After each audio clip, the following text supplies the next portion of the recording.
Westbrook, he'll give you some stuff. He'll shoot you out of games. I still don't know if that will continue.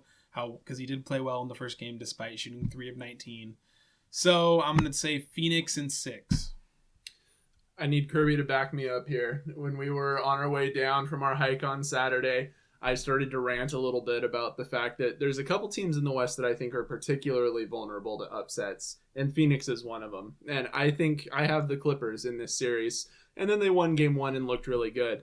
What's interesting is that they didn't look good in the ways I necessarily thought they'd look good. I wasn't expecting Russell Westbrook to have the game of his career in order to pull out a win. On defense, at least. And yeah. with his crashing the boards, he had so many timely rebounds. They would have lost deflections. If not for him. His hustle. Yeah, absolutely. And I'm not the biggest Westbrook fan, but he was playing with his heart in that game.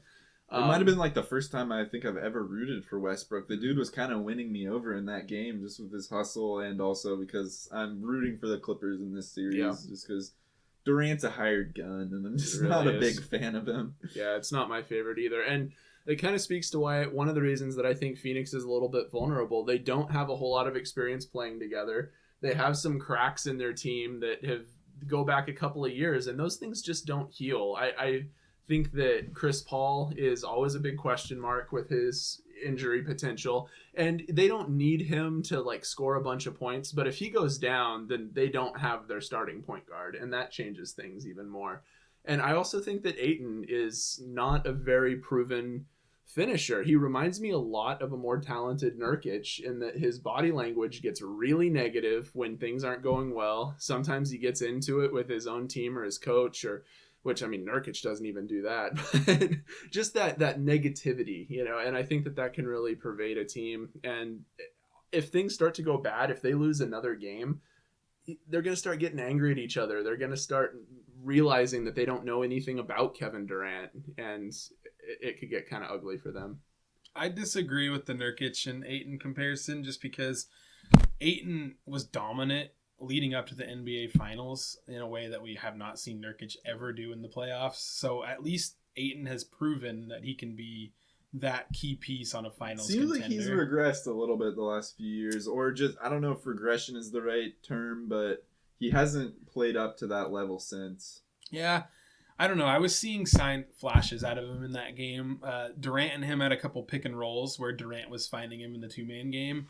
And that's tough to stop. You got 2 7-footers that are athletic and skilled in the pick and roll. So that's a matchup problem. And I think that, you're right. The Suns don't have a lot of depth and they have injury issues. But assuming everyone's healthy, that's healthy right now, I got to go. Injury problems, not a lot of depth, and no experience playing together. I don't know. I think it's a problem. I fully expect Durant to come out really aggressive in the next game. He didn't really take a lot of shots. He had 0 points in the first quarter. He kind of deferred to Booker quite a bit throughout the game. I kind of think at some point in this series, he's going to be like, enough of that Booker nonsense. It's time for me to take over and get 40, And then you also have Booker out there who can get points too. I just expect Durant not to go down without a fight, and I think he's going to be coming in the next game. I want to say one thing. Ironic, when you look at the play of the game by Westbrook where he blocked Devin Booker, Westbrook had to save the ball. Booker could have grabbed the ball. He was complaining to the ref.